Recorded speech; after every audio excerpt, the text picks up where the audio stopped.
왕과 참된 선지자라는 제목을 가지고 여러분들과 함께 말씀을 나누고자 합니다. 예레미야에서는 두 명의 왕이 등장합니다. 바로 여호야김과 시드기야 왕이 나옵니다.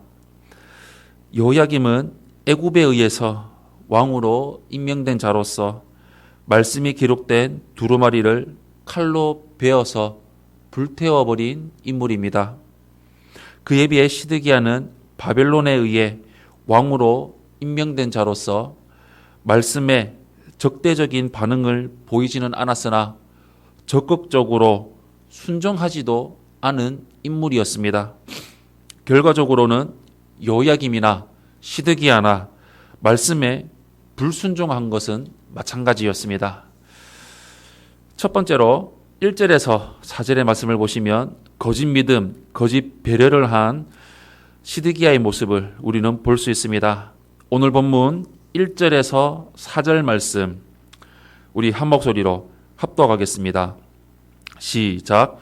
요시야의 아들 시드기야가 요야김의 아들 고니야의 뒤를 이어 왕이 되었으니 이는 바벨론의 느부갓네살 왕이 그를 유다 땅의 왕으로 삼음이었더라. 그와 그의 신하와 그의 땅 백성이 여호와께서 선지자 예레미야에게 하신 말씀을 듣지 아니하니라. 시드기야 왕이 셀레미야의 아들 여후갈과 마아세야의 아들 제사장 스바냐를 선지자 예레미야에게 보내 청하되 너는 우리를 위하여 우리 하나님 여호와께 기도하라 하였으니 그때에 예레미야가 갇히지 아니하였으므로 백성 가운데 출입하는 중이었더라. 아멘. BC 605년 요야김 4년에 바벨론의 군대 갈그미스에서 애굽 군대를 격퇴한 이후로 중동의 패권은 애굽에서 바벨론으로 넘어갔습니다. 요야김은 애굽을 등에 업고 왕권을 유지하고자 했지만 정작 바벨론이 예루살렘을 침공하자 애굽은 전혀 도움이 되지 않았습니다. 바벨론은 결국 예루살렘을 점령하고 요야김을 바벨론으로 끌고 가 처형했습니다. 그리고 시드기야를 새 왕으로 세웠습니다. 그런데 시드기야 역시 하나님의 말씀을 듣지도 않았고 그의 모든 신하와 백성도 마찬가지였습니다. 그런데 시드기야는 예레미야를 석방하면서 자기들을 위해 하나님께 기도해달라고 요청합니다.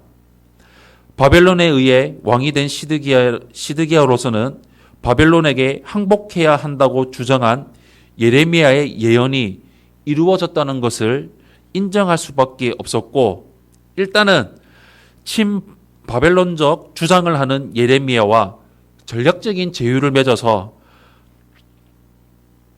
그와 함께 해야 된다고 생각했을 것입니다.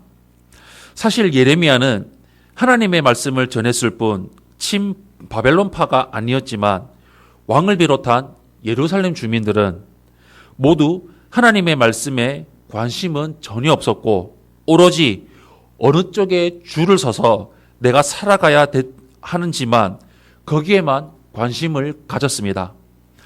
그래서 예레미야도 자기들과 같은 부류로 여겼던 것 같았습니다. 하지만 이런 거짓 믿음을 가진 자들은 결국 자기 무덤을 자기가 파는 결과를 맞이하게 됩니다.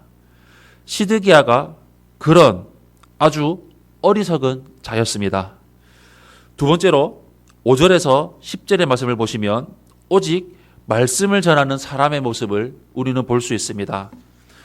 5절에서 10절 말씀 우리 한 목소리로 합독하겠습니다. 시작. 바로의 군대가 애굽에서 나오매 예루살렘을 애워쌌던 갈대아인이 그 소문을 듣고 예루살렘에서 떠났더라. 여호와의 말씀이 선지자 예레미야에게 임하여 이르시되 이스라엘의 하나님 여호와께서 이와 같이 말씀하시니라. 너희를 보내어 내게 구하게 한 유다의 왕에게 아뢰라. 너희를 도우려고 나왔던 바로의 군대는 자기 땅 애굽으로 돌아가겠고 갈대아인이 다시 와서 이 성을 쳐서 빼앗아 불사르리라. 여호와께서 이와 같이 말씀하시니라. 너희는 스스로 속여 말하기를 갈대아인이 반드시 우리를 떠나리라 하지 말라. 그들이 떠나지 아니하리라. 가령 너희가 너희를 치는 갈대아인의 온 군대를 쳐서 그 중에 부상자만 남긴다 할지라도 그들이 각기 장막에서 일어나 이 성을 불사르리라. 아멘. 예루살렘이 바벨론의 지배를 받게 된 것이 좋은 일은 아니지만 예레미야로서는 여호야김을 왕을 비롯한 친애굽파에게 심하게 박해당했던 때보다는 덜 힘들었을 것입니다. 그러나 얼마 지나지 않아 시드기야 왕은 바벨론을 배반하고 애굽을 끌어들여서 유다로 오게 했고, 이 소식을 들은 바벨론 군대는 일단 예루살렘에서 철수합니다. 이렇게 해서 예루살렘에는 다시 친애굽파들이 득세하게 되었습니다. 이때 하나님은 예레미야를 통해 바벨론의 군대가 돌아오리라는 말씀을 선포하십니다. 여호야김처럼 애굽을 의지하면 바벨론 군대가 예루살렘에 다시 와서 파괴하고 불사를 것이라는 말씀입니다. 설사 바벨론 군대가 유다에게서 패해서 부상자들만 남는다 해도 그들이 일어나 예루살렘을 점령하고 불사를 것이라고 하시면서 예루살렘의 멸망을 분명하게 선포하고 계십니다. 그런데 친애굽파가 득세하고 있는 상황에서 이 말씀을 전하기란 매우 어려웠을 것입니다. 이 말씀 때문에 예레미야는 다시 박해를 당할 수가 있었습니다. 하지만 예레미야는 상황에 따라 말을 바꾸거나 자기의 안위 때문에 말씀 전하기를 거부하는 자가 아니었습니다. 이것이 바로 신앙인의 모습입니다. 하나님은 어떠한 상황에서도 당신의 말씀을 바르게 전하고 순종하는 자를 찾으십니다. 사랑하는 성도 여러분, 시드기야 왕처럼 상황에 따라 다르게 처신하는 것은 결코 지혜로운 태도가 아닙니다. 그리스도는 예레미야처럼 말씀과 신앙적 양심을 따라 살아야 합니다. 예레미야는 상황과 관계없이 하나님의 말씀만을 전했습니다. 그 말씀 때문에 많은 고통이 따랐지만 그래도 말씀 전하는 것을 포기하지 않았습니다. 우리는 예레미야처럼 세상을 두려워하지 말고 오직 하나님의 말씀을 굳게 붙잡아야 합니다. 주저하지 말고 하나님의 말씀을 선포하고 말씀에 온전히 순종하는 삶을 이루며 나아가시기를 예수님 이름으로 축원합니다. 아멘.